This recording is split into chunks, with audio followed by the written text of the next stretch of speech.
A few months ago, I was thinking about how games gain popularity and then eventually leave the public eye, and I eventually came up with 3 ways they can do both. And although there's probably a bunch more, I think that these cover enough of the games out there that they're really the only ones worth mentioning. So if you're into making games or you're really just invested in them as I am, I invite you to sit down and listen to a life cycle of video games. One of the first things asked of a new game or game concept is, will this game make money? Because that, when it comes down to it, that's why most of the games we play are even made. Games made out of the heart of the creator or passion projects are very rare and usually just get the indie tag for all of time. Most of the time, games that gain mass popularity gain their popularity from advertising or from being made by a well-known company. These are your Call of Duty, Battlefield, or basically every sports game known to man.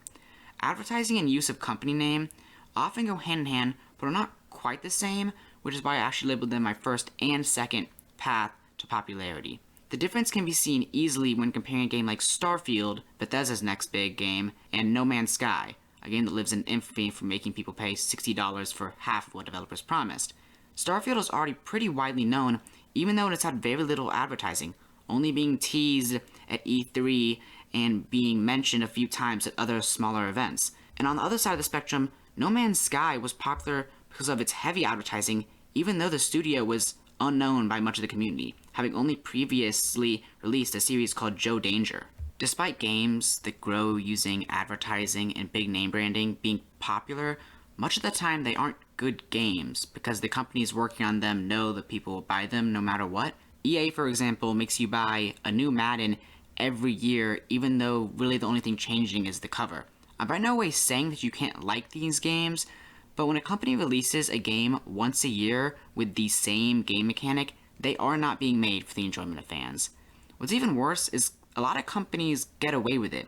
I was talking to a friend who doesn't really play any video games that aren't sports related about how messed up it is that you have to buy a new Madden game every year, and he commented that if they didn't release a new Madden game, you wouldn't be able to play the new players that join the NFL, ignorant to the fact that EA could just pass an update that adjusted the rosters. That's not to say all games that use advertising and are created by established companies are bad, though. Personally, Skyrim is one of my favorite games, and it used these two heavily. However, Skyrim has my third and most essential aspect to being a popular game.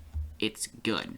Now, whether a game is good or not really depends on the person. Some people put a lot of stock into how games look, and others couldn't care less about the graphics as long as the story is entertaining. And it's important to know not everyone has to like a game for it to generally be thought of as a good game. I remember when I first played Horizon Zero Dawn, and even after hearing it was Game of the Year, I could not get myself to try playing it again. I thought it was boring, I couldn't tell one part of a game from another part, and honestly, I don't think the gameplay progressed well at all. And sometimes I think the creators just paid some YouTubers to say it's good and the rest of the community just followed suit. But at the end of the day, I know it's still widely believed to be a good game and therefore it's popular. And that's actually the nice thing about this path to its popularity. All you have to be is a good game and you can become popular. That's how games like Fortnite originally gained much of their popularity. That's not to say all good games can become popular though, because many good games will be indie for all time. In the end, you should never buy a game just because it's popular, and you should never limit yourself to just playing popular games. The facts are, many popular games start out as indie, and it is a great thing to be one of the first people to find a gem in the rough. Now, after a video game has had its time in the spotlight, whether it be years or weeks or days, it must die just like everything else. And although games can die in many different ways, I've dimmed it down to kind of the main 3. And before I get into that, I want to note that these reasons only cover games that were popular after release, not games that died beforehand, like Fallout 76, which was killed when people found out that it was multiplayer. And maybe I can do a video one day about how games kind of die pre-release, but I'm not doing that today. So to begin with, we have repetition. Many games out there just die simply because people got bored playing. Among Us, for instance, has lost popularity, and for many it's because the game simply stopped holding their attention. Once you complete the same few tasks over and over again for weeks or months, the experience just isn't quite the same. Repetition is especially deadly for games that rely heavily on streamers, like Among Us did. Large streamers lose viewership if they show the same short gameplay loop all the time, so they often choose to play games with friends or choose to play games with more complex game loops. These not only keep the fans watching, but they often allow the streamers to get more donations, and even though streamers are just people, they often work similarly to corporations in that their goal is to make money. Despite this, I think it's important that game creators don't shy away from making these types of games with short game loops, because although they're less likely to stay relevant for a long time, they often have a small but very loyal fan base. Not every game has to be made to be Game of the Year. Secondly, we have a more active killer: updates. Updates are a necessary part of games, but despite developers having access to the internet and often thousands of ideas and opinions, they still make plenty of bad updates. Now, one or two bad updates can't usually kill a game. It often takes many bad updates in a row, or a few horrible game-changing updates. I hate to use Fortnite as an example twice in one video, but I think it's a good idea because Fortnite is a great example of this way of games dying, and I'm specifically talking about Season 10 and the Brutes, which were a large reason many people stopped playing, including me. Lastly, if a game doesn't die because of updates or repetition, it's often killed by time. Now, time and repetition go hand in hand all the time, because if a game is old, no matter how complex the game loop, it will start to feel repetitive. But that's not quite the effects of time I'm talking about. The fact is, the older a game is, the worse it looks, because no matter how much you liked the original Doom or Halo, they look bad. On top of that, if a game was made a long time ago and felt original, it probably won't when you go back and play it now, because 20 games have come out since then with the same game concept.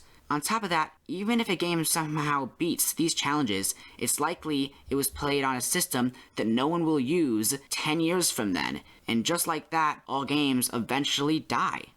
I'm just kidding, of course, because there are exceptions. In reality, not all games complete the life cycle I've laid out. Many games are what we refer to as timeless. Most of them are arcade games like Pac-Man or Space Invaders that are carried by nostalgia and gameplay that honestly remains fun to this day, but they don't have to be arcade games. Pokemon Red and Blue and Super Mario Bros. Are also timeless games. I thought about timeless as a label for a long time, trying to figure out how you would make a timeless game, and all I could think about is gameplay and nostalgia, like I mentioned earlier, but I decided this isn't really enough. The truth is, I don't think anyone really knows how to make a timeless game.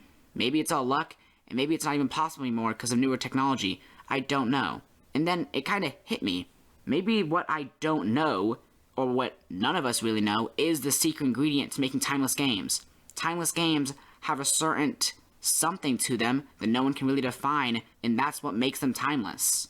One of my favorite things about video games and the community as a whole is that while this video game life cycle is based on research and experience, games still constantly break from it. And not like I was talking about before, timeless games don't break the cycle, they just never actually complete it. But games like Minecraft have actually come back from the dead, which I didn't think was possible until I saw firsthand. And maybe we will never see a game do what Minecraft did and come back and create a new entire sphere of content creators like Dream, Sapnap, and Bad Boy Halo. But it's nice to think that that still could happen. Anything could happen in this community, and honestly, that's just amazing. At the end of the day, video games are something that should really be personal to you, so whether the game's dead or the most popular game in the world, if you enjoy it, you should just play it. I've been playing video games almost every day for many years now, and after all that time watching the community grow and watching standards change, I still sit down once a week and play Age of Mythology, so don't let the status of a game decide if you play it or not. Thanks everyone for listening. This was my first video, but I do hope to continue to write and share through this channel. I love playing video games, and I love watching anime, so I'm mostly going to be doing and talking about those two things, but I might make a video or two about other things every once in a while. I can't promise to post to a schedule because I'm always pretty busy, and writing videos does take a while, but I'm going to try to post semi-regularly, whether it be every month, or twice a month, or every 2 months, I'm unsure. The game in the background of this video is called Splitgate. I'm not good at it at all, but it's pretty fun, so go check it out if you're interested.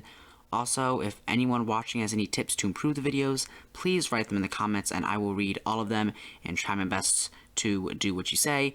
And thanks again everyone for listening, and until next time, have a good one.